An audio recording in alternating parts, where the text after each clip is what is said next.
మన దేశంలో ఇప్పుడు ఎక్కడ చూసినా అయోధ్య రామ మందిరం గురించే మాట్లాడుకుంటున్నారు. భవ్య రామ మందిరంలో బాలరాముడు కొలువు తీరడానికి 2 రోజుల సమయం మాత్రమే మిగిలింది.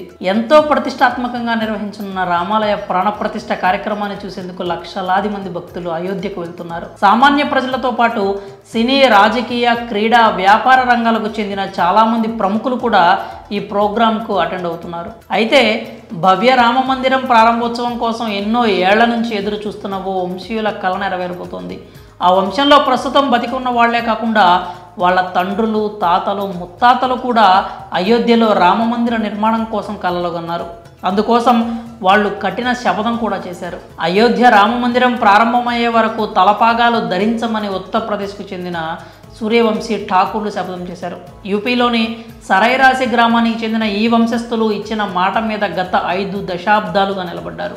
ఈ 500 ఏళ్లలో ఏనాడు వాళ్ళు నెత్తికి తలపాగాలు వేసుకోలేదు. కానీ ఎట్టకేలకు భవ్య రామ మందిరం నిర్మాణం పూర్తి చేసుకుని ప్రాణప్రతిష్ఠకు సిద్ధమైంది. తమ శపథాలు, కన్న కలలు నెరవేరుతుండడంతో సూర్యవంశీ ఠాకూర్ల ఆనందానికి హద్దులు లేకుండా పోయాయి. ఈ క్రమంలోనే 500 సంవత్సరాల తర్వాత వంశస్థులు తలపాగాలు ధరించారు. 500 ఏళ్ల కింద అయోధ్యలో రామమందిరం కూల్చివేశారు.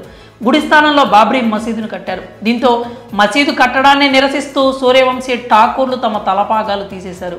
అయోధ్యలో రామాలయాన్ని కూల్చిన చోటే మళ్ళీ గుడిని నిర్మించినప్పుడే తిరిగి తలపాగాలు ధరిస్తామని శపథం చేశారు. తమది శ్రీరాముడికి సంబంధించిన వంశంగా చెప్పుకునే సూర్యవంశీ ఠాకూర్ల కళ ఇన్నాళ్లకు నెరవేరింది. మరో 2 రోజుల్లో భవ్య రామ మందిరం ప్రారంభం కానుంది. దీంతో వీళ్ళు తమ దీక్షను ముగించారు. సరైరాసి గ్రామంలోని సూర్యవంశీ ఠాకూర్ వంశస్థులు నెత్తికి తలపాగాలు ధరిస్తున్న ఫోటోలు, వీడియోలు ప్రస్తుతం సోషల్ మీడియాలో వైరల్ అవుతున్నాయి. ఇది చూసిన నెటిజన్స్ ఈ వంశానికి శ్రీరాముడి మీద ఉన్న భక్తి ఎంతో ఈ శపథాన్ని బట్టి అర్థం చేసుకోవాలని అంటున్నారు. మరి సూర్యవంశీ ఠాకూర్ల శపథంపై మీ అభిప్రాయాలను కామెంట్స్ రూపంలో తెలియజేయండి.